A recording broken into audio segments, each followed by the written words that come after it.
Avant tout, je voudrais dire merci au professeur Lukumwena Senda qui nous a accueillis très bien au Japon, qui nous a fait promener dans 5 villes. Il nous a acheté de la nourriture. Malheureusement, il nous a fait manger du japonais. Ça veut dire ligorodo. Qu'est-ce que le Congo a apporté? Le Congo a beaucoup apporté. Et je pense que dans son introduction, le prof en a parlé. Quand il a fait dernièrement Africa Meet, Country Meet Africa, il y avait un mélange qui s'est fait entre le raffia congolais et le kimono japonais. Au jour d'aujourd'hui, nous sommes en partenariat avec le ministère des Affaires étrangères du Japon, c'est assez costaud. Nous sommes en partenariat avec beaucoup de villes au Japon, beaucoup de maires. Nous sommes en partenariat avec beaucoup de provinces au Japon, mais nous sommes particulièrement basés dans la région du Kansai.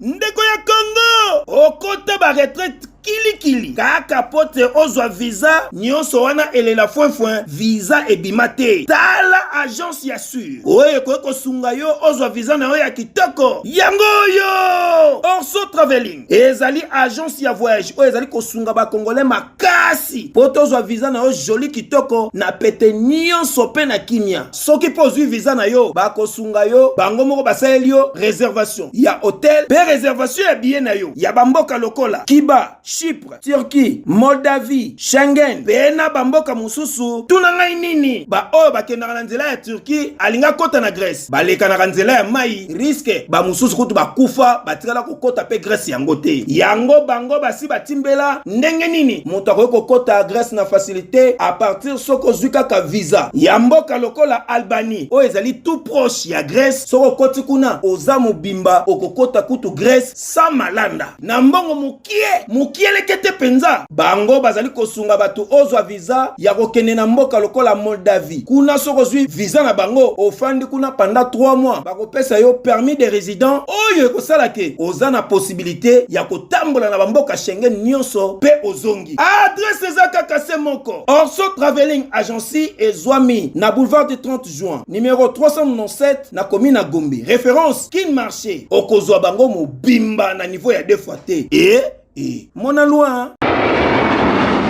Je suis là, pas en tant que DG de l'agence, mais en tant qu'opérateur culturel. J'organise depuis quelques années le Festival international de la rumba et de l'élégance. Et nous sommes en voie, bientôt, de conclure un partenariat avec Africa Meet Kansai. Alors le prof Senda Lukumwena qui est là, c'est lui qui a initié il y a quelques années, il vous en parlera lui en détail ici, ce festival qui fait la promotion de la culture africaine au Japon. Et quand il fait la promotion de la culture africaine, il fait aussi la promotion de la culture congolaise. C'est dans ce cadre-là qu'il veut aussi créer un pont culturel entre le Japon et la RDC, 2 pays qui ont une histoire culturelle très riche. Mais je veux plutôt le laisser s'exprimer sur ça. J'invite donc sous vos applaudissements le prof Senda Lukumwena à nous parler un peu de Africa Meet Kansai et de son projet polaire. Alors, monsieur Didier il donner des professeurs le micro à partir de là où il est, c'est beaucoup mieux pour les caméras. Voilà, il peut le faire. Non, bon, vous pouvez vous mettre debout pour le respect de l'assistance aussi. Je sais que vous avez amené beaucoup de groupes au Japon par le passé. Vous pouvez rester là, c'est beaucoup mieux. Les Aïko à l'époque, Papa Wimba, Papa Rumbarai avec Marai Marai, je me rappelle de cette époque-là. La parole au professeur. Merci. Bonjour. Et merci d'être là. Il fait chaud, c'est pas évident. Heureusement qu'on est un petit peu en hauteur, il y a une bracelet, ça fait du bien. Je m'appelle Lukumwena Senda. Je voudrais insister sur un petit élément culturel avant de fatiguer. Je suis sûr que parmi vous, il y a des gens qui se posent des questions. Il s'appelle Lukumwena Senda. Il n'a pas de prénom. Je n'en ai pas. Ah, vous non plus. Moi non plus. Et parfois je dis, je suis allé voir pour rigoler un coup. Je pars simplement du principe que la culture commence par la connaissance de son identitaire. Et l'identitaire, c'est son nom. Le nom, c'est la racine. Il n'y a rien qui tient si ça n'a pas de racine. Voilà. Et la culture, pour moi, c'est une devise. C'est une richesse incroyable. Il faut se l'imprégner. Et beaucoup de nos problèmes en tant que Congolais viennent d'une chose, c'est de la méconnaissance de notre culture, de la méconnaissance du régime qui n'est pas volontaire, de notre identitaire. Le jour où chacun d'entre nous va vraiment comprendre, s'imprégner, se sentir congolais, se sentir appartenant à une culture, se sentir appartenir à une nation, mais pas à un espace géographique qui s'appelle le Congo, parce qu'il y a une grande différence.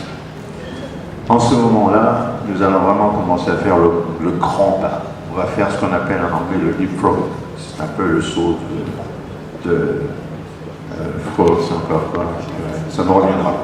Bon, bref. Voilà un petit peu le point sur lequel j'aimerais commencer avant d'arriver à Africa Miskansa, qui n'est qu'un prolongement de ce que j'ai essayé de faire depuis plusieurs années. Je pense que si nous avons tous une attitude de construction, nous arrivons à faire les meilleures choses et faire de ce pays, une fois de plus, un beau pays, un pays fort et plus grand et davantage. Je suis architecte, urbaniste de formation et designer. Architecte, j'ai fait mon école d'architecture ici à Kinshasa et j'ai fait le design urbain et l'urbanisme au Japon et aux États-Unis. Et je suis professeur d'université. J'enseigne au Japon depuis plus d'une vingtaine d'années. Et j'enseigne au Congo aussi depuis 5-6 ans par là. Donc chaque fois je reviens, je fais le pont entre les deux pays. Alors, dans les années 94, je pense, nous créons pour la première fois un groupe des Congolais au Japon, qu'on appelait groupe alternatif, avec comme motif principal d'identifier les problèmes du Congo, d'en proposer des solutions à notre gouvernement et bien entendu de faire la promotion de la culture congolaise. Ça, c'était le premier pas dans un effort de rassemblement des gens. Mais avant ça, j'arrive au Japon en 1984. Beaucoup d'entre vous n'étaient pas encore nés. Et fin octobre, j'arrive et début janvier, je crée la première association des Africains du Japon avec des amis tanzaniens, kenyans, ainsi de suite. Donc, si je pouvais me résumer en un mot, je dirais simplement que je suis un individu qui recherche à créer un cercle autour duquel les gens se réunissent, discutent, échangent, parlent et s'enrichissent. Et dans cet élan-là, nous avons créé en 2005 d'abord une ONG. On travaille sur la charité et tout, et puis je me suis rendu compte d'une chose. L'Afrique n'était plus le continent qui avait sa main tendue pour recevoir. L'Afrique était devenue un partenaire et donc il fallait changer les casquettes. C'est ainsi que je suis allé en l'organisation de l'Africa Miskansa depuis 2011. Et depuis le temps, nous avons fait 12 ans. On a décollé très petit et on avançait petit à petit, comme on dit petit à petit dans notre famille. Au jour d'aujourd'hui, nous sommes en partenariat avec le ministère des Affaires étrangères du Japon, c'est assez costaud. Nous sommes en partenariat avec beaucoup de villes au Japon, beaucoup de maires. Nous sommes en partenariat avec beaucoup de provinces au Japon, mais nous sommes particulièrement basés dans la région du Kansai. C'est dans l'ouest du Japon qui reprend la deuxième ville et la troisième du Japon, la ville de Kyoto, la plus vieille, la plus visitée d'ailleurs, la ville d'Osaka et la ville de Kobe. Nous sommes basés à Kobe parce que Kobe c'est vraiment le centre de la mode. Et alors, dans Africa Miss Kansai, nous avons 4 axes principaux à travers lesquels on a estimé qu'on pourrait véhiculer la mode.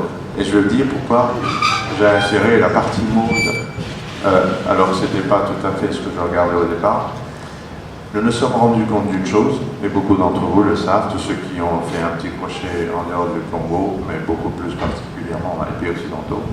Lorsqu'on parle de l'Afrique, il y a une image, et là c'est clair. Safari, les animaux, la main tendue, les gens qui demandent de l'argent, et voilà. On a voulu montrer une autre face de l'Afrique que nous, Africains, voulons montrer. Le Congo, que le Congolais veut montrer à la face du monde.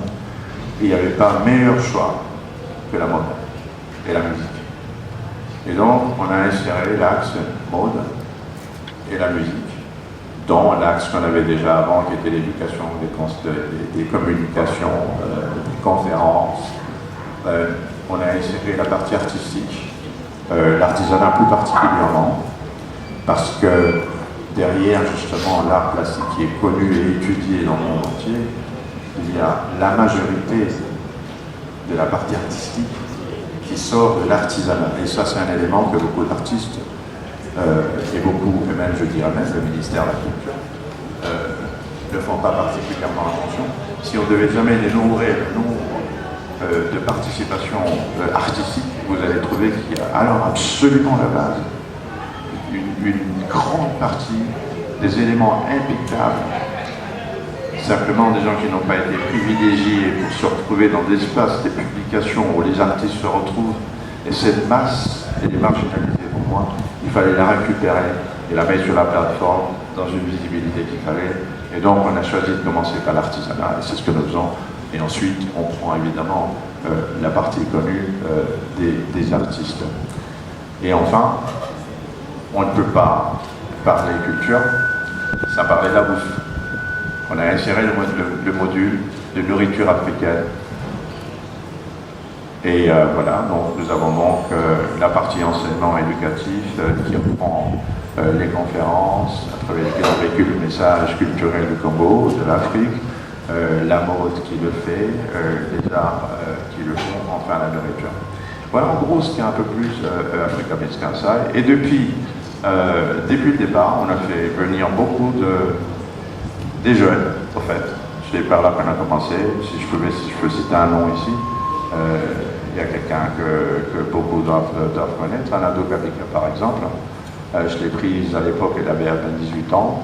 On a commencé le premier show, puis elle est revenue plusieurs fois au Japon. Et puis bon, un an, elle évolue assez bien à New York.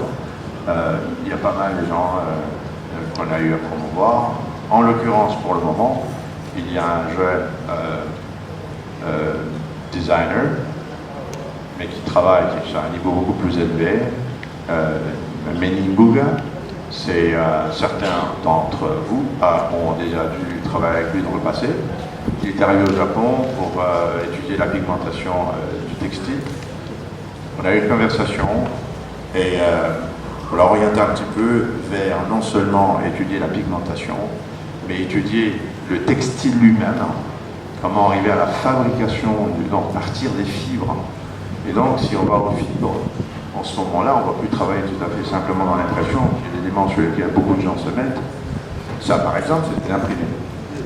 Mais le Congo, le raffia, par exemple, c'est une fibre formidable, que si on arrivait à la raffiner, on peut produire énormément beaucoup de choses. Et nous sommes dans un projet avec monsieur, pas du tout qui est là, donc là, pour créer un premier tissu africain. Et là, dans cet ordre-là, nous avons commencé par créer le Zen. C'est une marque qu'on a créée au Japon. On a introduit quelque chose de complètement différent. Le kimono est un accoutrement traditionnel japonais et le kimono est inséparable du tissu, de la soie. Alors, pour la première fois, on a proposé, les gens n'étaient pas très convaincus au départ, on a proposé d'utiliser le pagne. Et on a fait les premiers kimonos en pagne, c'était formidable. Et là, on s'est dit, ben voilà, on a démocratisé la mode en termes de kimono. Donc, arriver à séparer deux choses qui paraissaient inséparables, la soie et le kimono, on a séparé ces deux choses, on a gardé le kimono de la base, et on y a amené absolument le pagne, qui est une autre fabrique, une autre texture. Et ça a l'air d'aller. Émilie est le designer de cette partie-là. J'aurais bien voulu amener un élément qu'il a fait, mais un élément formidable, sensationnel. On est parti de la fibre au tissage du tissu, à sa pigmentation et enfin à sa conversion en habit. Et ça, c'est un carré. Vous partez d'un carré et vous établissez ce truc-là. C'est une draperie du tonnerre de Dieu. Il a dû la voir. J'aurais eu un peu de temps avant de venir, je l'aurais amené pour une disposition. Bon, bref, armé de tout ça, on se dit, comme je disais tout à l'heure, notre truc à nous, c'est de créer un cercle autour duquel les gens vont s'asseoir, discuter, comme on est là, justement. Plus on initie ce genre de conversation, de regroupement, mieux on va se connaître et on échangera plus facilement. Et dans Africa Meets Kansai, c'était une façon de pouvoir faire venir, en fait, si vous voulez en d'autres termes, des investisseurs japonais. Vous ne pouvez pas aller investir dans une culture que vous ne connaissez pas. Vous mettez votre pied dans du feu, voilà. Et donc, la première chose était celle de créer une chance où les Africains, en général, toute la diaspora africaine du Japon, se mettent ensemble avec les Japonais et voir l'Afrique telle que les Africains veulent la présenter. Et pendant tout ce temps, chaque 3 ans, nous prenons une thématique sur laquelle on travaille. J'ai travaillé sur une thématique de la diaspora, sa contribution socio-culturelle et économique. J'ai travaillé sur la diaspora dans sa contribution dans la mode. Et là, en ce moment, je suis sur un programme de présence africaine.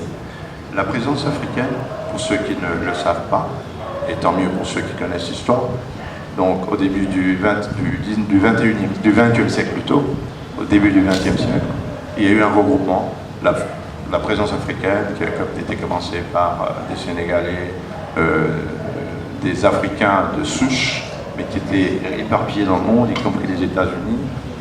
Et ce mouvement a enfin conduit à l'indépendance de l'Afrique. Et ce mouvement est à la souche du panafricanisme dont on parle assez souvent. Et voilà, le premier but a été atteint, les années 60, on est tous indépendants aujourd'hui. Et puis c'est éteint. On s'est dit, on est au 21e siècle. L'Afrique est en train de se déprogrammer. Elle est en train de se déconstruire, se reconstruire sur la base d'une nouvelle révisite de l'Afrique, de l'histoire, de sa culture.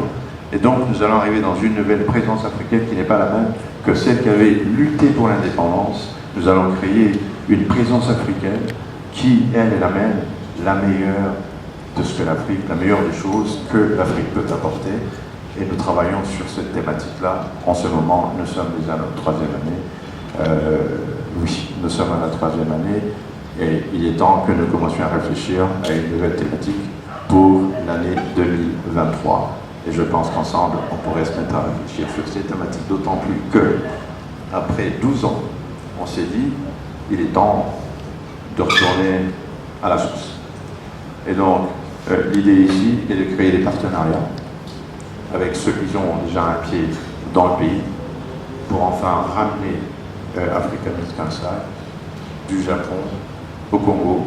Dans l'entretemps, on a réussi à faire, il y a 2 ans, un élément par exemple, on a fait un hybride, on a fait faire, il y avait c'est sûrement des arts, un défilé de mode des sapeurs, avec ce musicien qui a fait le folk blues, Chimamanda, qui a animé la partie, et ces images étaient transmises en direct au Japon. Et non seulement au Japon, parce qu'on transmettait ça dans le monde entier. Là, on a eu beaucoup d'appels, venant des États-Unis par exemple, de plusieurs souches africaines. Et ce que nous faisions au Japon était transmis directement, ce qui était sur place à Mont des Arts et pouvait le voir. Donc, on a essayé d'utiliser au maximum la technologie pour y arriver. Et je pense que nous pouvons tous désormais supprimer ces distances physiques. Et dans Africa Meets Kansai, nous disons toujours, les distances physiques, on ne peut pas les supprimer. Je suis à 15-16 000 km du Congo, au Japon. Je ne pourrais jamais supprimer cette distance, mais il y a une distance que je peux supprimer, c'est la distance de perception.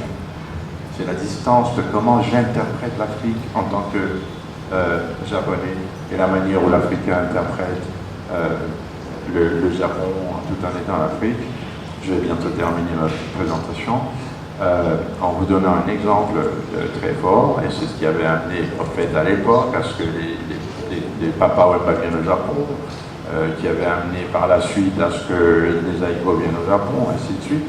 Eh ben, j'arrive au Japon dans mes premiers jours, par hasard, je le vois, il y a un type qui vendait la musique congolaise, je dis mais c'est pas vrai, à autant de kilomètres, il y a quelqu'un qui vend que ça.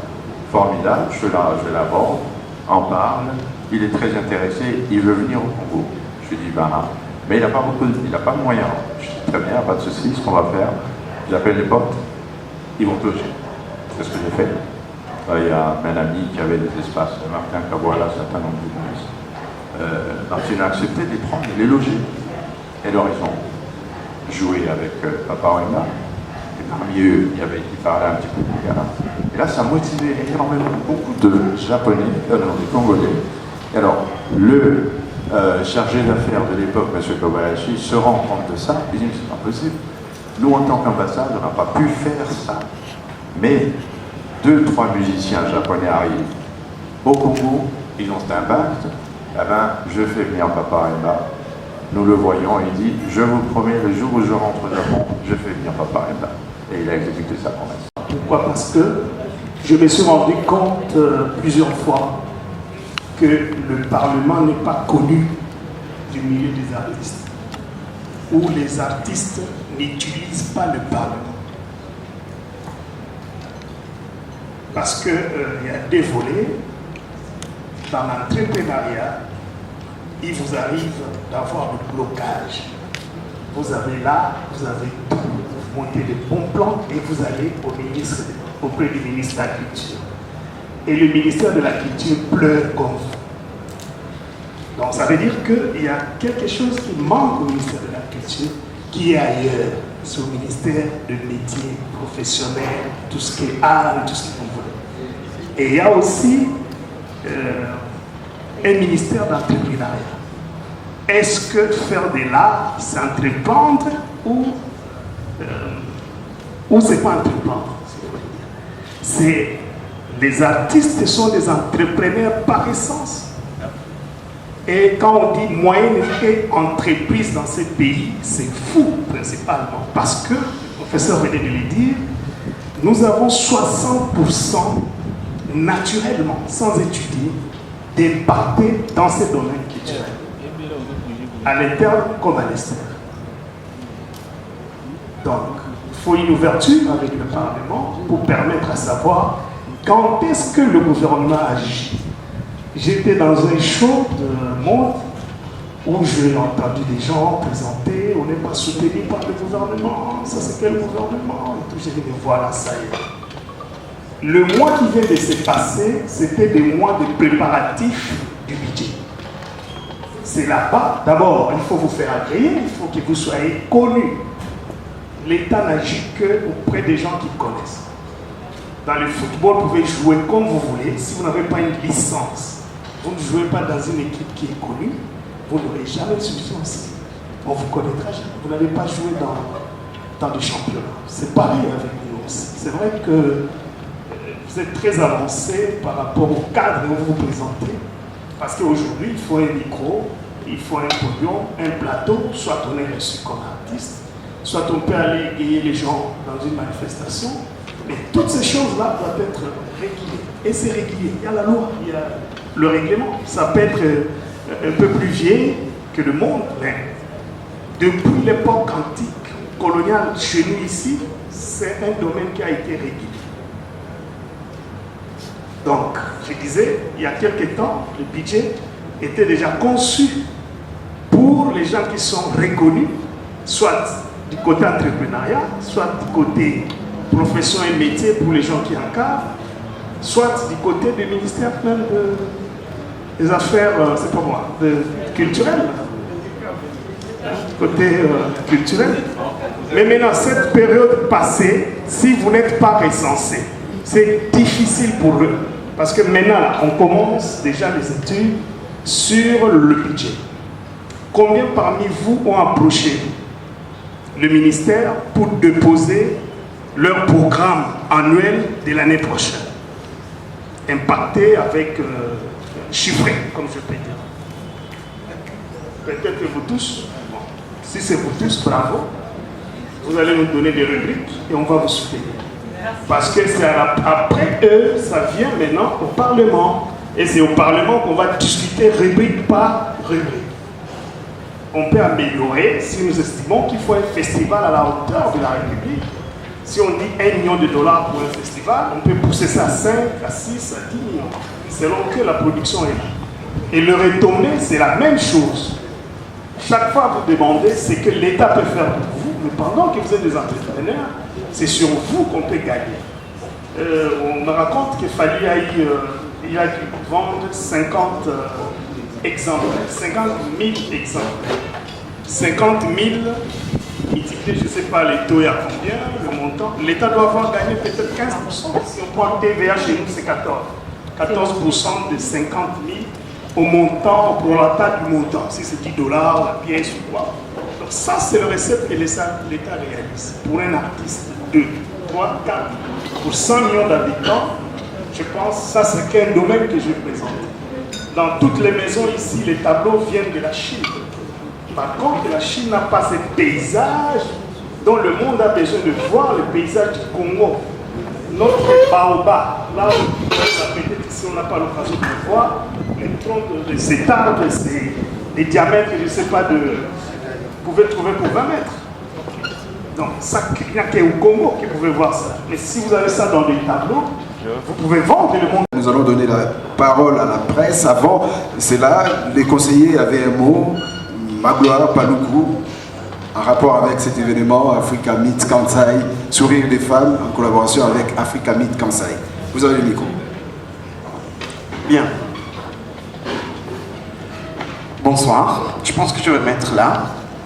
J'ai plutôt le mot de la présidente de Sourire des femmes qui me charge de lire officiellement le discours de Sourire des femmes. Je vais vous aider à tenir votre micro. Je peux, Kaki. Je peux. J'ai oublié que vous étiez poète. Ah. Alors, ce sont des mots de Nathalie. Avant tout, je voudrais dire merci au professeur Lukumwena Senda qui nous a accueillis très bien au Japon, qui nous a fait promener dans 5 villes. Il nous a acheté de la nourriture. Malheureusement, il nous a fait manger du japonais. Ça veut dire ligorodo. Ah, Betoliaka. Il nous a fait manger de gombo. Dongo dongo toliaka. Il nous a fait manger de haricots non cuits. Yamobesu. Et pas nabiso nagoma toliakango mushiko. Il nous a fait manger de mbala. À la japonaise, va compliquer un gomeza kambala.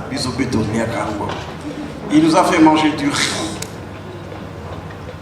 Bref, il nous a fait rentrer dans une culture qui ressemble à la nôtre et qui manquait un tout petit peu d'ambassadeurs. C'est ainsi que Nathalie Koutika me dit de vous dire. Mesdames, Mesdemoiselles, Messieurs, très chers invités, nous sommes l'ONG Culture Sourire de Femmes. Nous disons femme parce que la nature est une femme. Et certains disent même en poésie, sans vouloir offenser les croyances, que Dieu est une femme. Nous sommes des hommes et des femmes qui voulons que la culture congolaise soit une identité créatrice. Sourire des femmes est le sourire de la création du monde, car tout a commencé par la culture. Notre rêve, Sourire de Femmes, est de devenir des ambassadeurs de toute la culture congolaise partout dans le monde. La fondatrice de l'ONG Sourire de Femmes, Nathalie Koutika, est mannequin, ambassadrice de la beauté congolaise à travers le monde. Elle est depuis cette année 2022 devenue ambassadrice de la culture congolaise.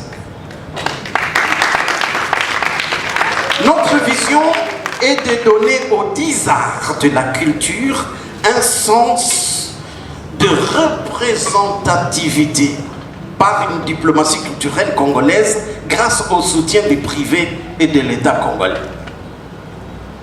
Nous avons dans notre vision, Sourire de Femmes, des projets à développer dans l'architecture, la sculpture, les arts visuels, la musique, la littérature, les arts de scène, le cinéma, les arts médiatiques, la bande dessinée et le numérique. À travers les 10 arts, nous voulons aboutir à ce qu'on appelle une espèce de première société civile culturelle congolaise qui aura des représentations partout dans le monde où la culture congolaise est sollicitée. Elle est la première société civile culturelle. C'est ainsi que depuis 10 ans, nous voyageons partout à nos propres frais et soit grâce aux partenaires et l'État congolais pour défendre la culture congolaise. En Europe, en Asie, en Afrique et bientôt en Amérique, nous avons toujours été au premier plan. Mesdames, Mesdemoiselles, Messieurs et très chers invités, la culture est scientifique et c'est un ensemble des sciences. Nous voulons dans Sourire des Femmes toujours nous associer aux professeurs, sont là, aux chercheurs, sont là, aux intellectuels, aux citoyens lambda, afin de créer une harmonie et un lien de dialogue des civilisations et des générations. Nous avons des créateurs, sont là, des écrivains, des modélistes, des stylistes. Je suis habillé par un styliste de Sourire de Femmes, le brun. Je suis son mannequin, bizarre. Des mannequins, les inventeurs, les penseurs, les volontaires et des humanitaires qui travaillent d'arrache-pied pour l'identité congolaise, la sauvegarder et la promouvoir. Pour terminer, nous disons merci à tous les partenaires ici, à nos membres d'honneur, à de membres fondateurs, à nos membres sympathisants pour cette journée d'échange. Mention spéciale au professeur Lokomwena Senda de Africa Med Kansa, ce vaillant défenseur et promoteur de la culture congolaise qui nous a invités au Japon, d'où nous venons depuis 2 semaines. L'activité de ce mardi, 18 octobre 2022, est un prélude des journées scientifiques que nous préparons pour décembre prochain. Veuillez en saisir l'importance et la véracité de notre engagement culturel. Je vous remercie. Nathalie Koutika. Nathalie Koutika T. Merci, c'était là ma gloire pour beaucoup. Nous allons passer directement au jeu des questions et réponses par rapport aux confrères qui sont ici. Nous allons commencer par qui? Isaac Maï, tu te jettes dans l'eau. Merci beaucoup et très heureux d'être là pour ces moments de partage. Je crois que sur l'invitation qui nous a été lancée, il a été bien dit que c'est une signature de protocole d'accord entre Africa Med Kansai et Sourire des Femmes. Je ne sais pas de quoi il s'agit exactement. Quelle est la profondeur de cette signature, de ce protocole d'accord que vous me mettez aujourd'hui à la disposition? Et tout à l'heure, nos amis nous ont mis de l'eau dans la bouche parce que moi je voulais savoir, le prof a beaucoup plus d'expérience du côté du Japon, ça fait plusieurs années que vous êtes là. les accointances, les parallélismes et les similitudes entre la culture japonaise comme parce que vous ne pouvez pas nous jeter dans l'eau comme ça sans qu'on sache qu'est-ce qu'on va retrouver là-bas, qu'est-ce qu'il y a de plus proche entre le Japon et le Congo qui va faire que ces deux peuples puissent s'unir et partager des moments de convivialité. Sinon, merci. Professeur Lukumuna, les questions vous sont posées. D'accord, merci.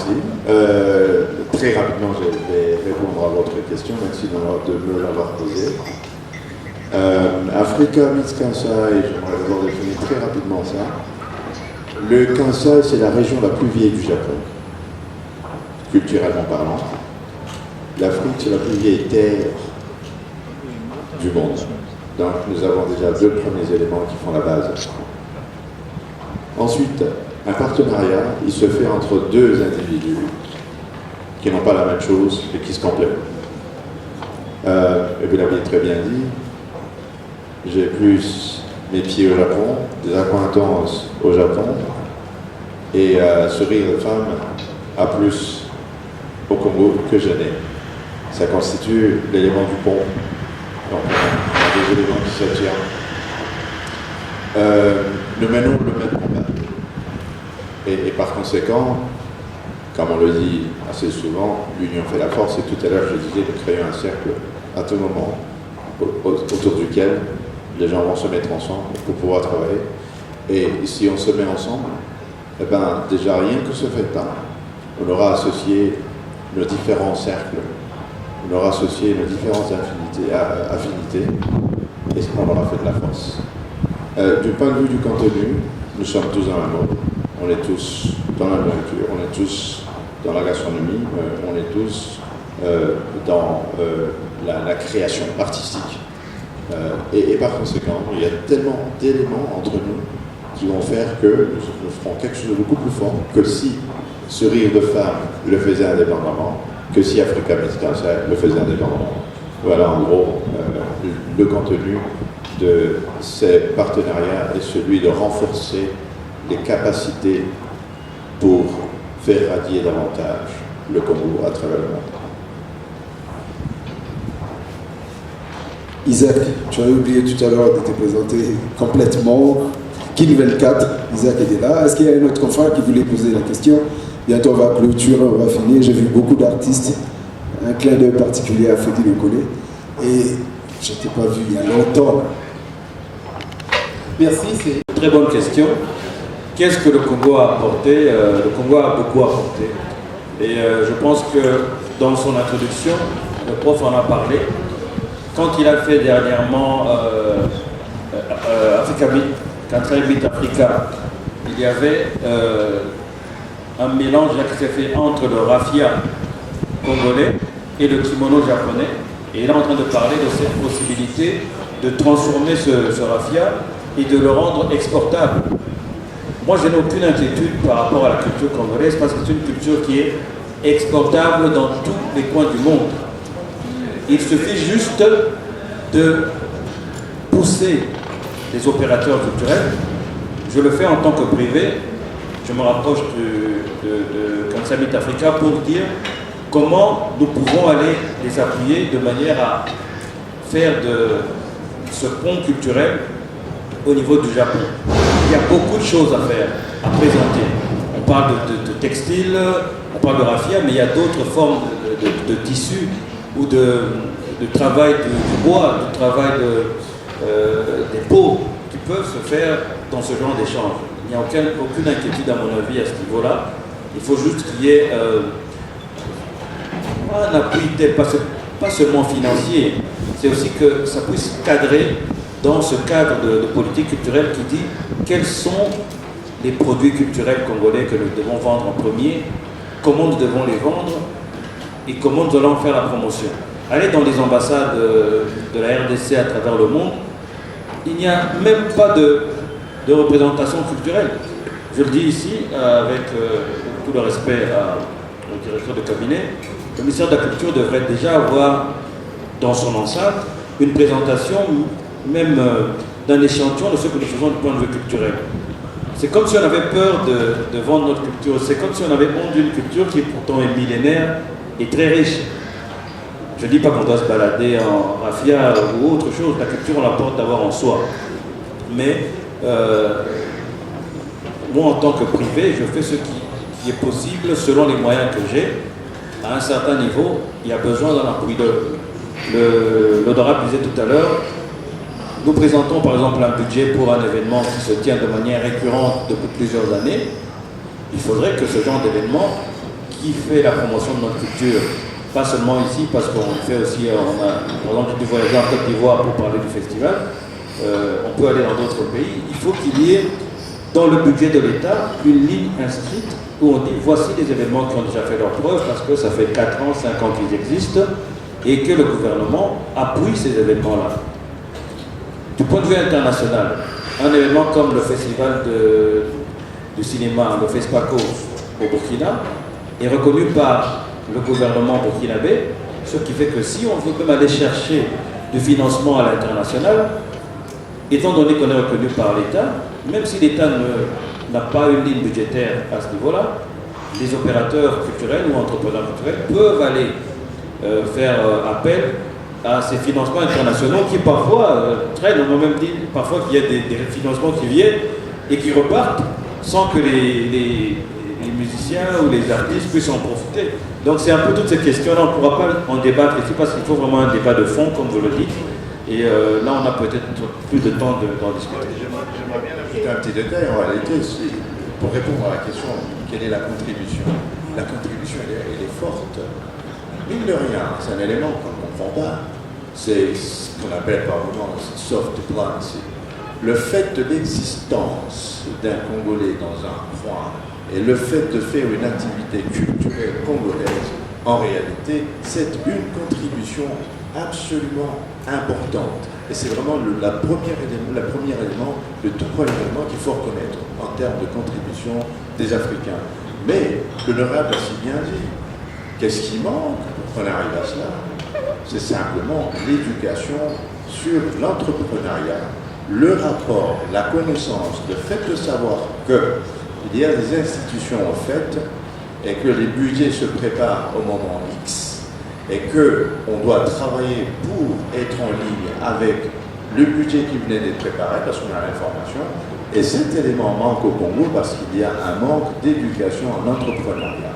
Il va falloir évidemment, c'est un effort qui doit être commun à tous, le côté de l'enseignement, et souvent je dis que l'enseignement au Congo travaille un petit peu dans le vide, c'est-à-dire on est trop sur les bouquins et tout, au lieu d'avoir la main à la pâte. Et du côté des institutions, il doit y avoir un canal d'information qui fasse que ce qui se dit au niveau des institutions est publié dans un langage et selon un mode de communication qui aiderait la masse à savoir ça pour enfin qu'ils puissent faire leur application pour les dossiers. Tout à l'heure, quand elle a posé la question qui savait qu'il fallait le faire, elle a soulevé sa main, il y avait une deuxième personne, et donc c'est des personnes qui savent. Et en plus, lorsque vous êtes en mesure de faire ça et que vous êtes connu, il a parlé des contributions qui viendraient d'ailleurs, c'est pas la main tendue, non, parce que le financier étranger qui va mettre son argent dans un événement, il sait ce qu'il va gagner. Et voilà, je vous remercie. Nous vous remercions également, professeur, avant de prendre la photo de famille. Nous vous remercions au nom des sourires des femmes et Africa Meet Kansai, qui présentait aujourd'hui Africa Meet Kansai in Kinshasa. Je suis Kaki Akeo de Radio Kapi, si vous voulez me suivre, c'est tous les matins. Alors, j'ai été invité et honoré par Nathalie Koutsika à Rotsikate.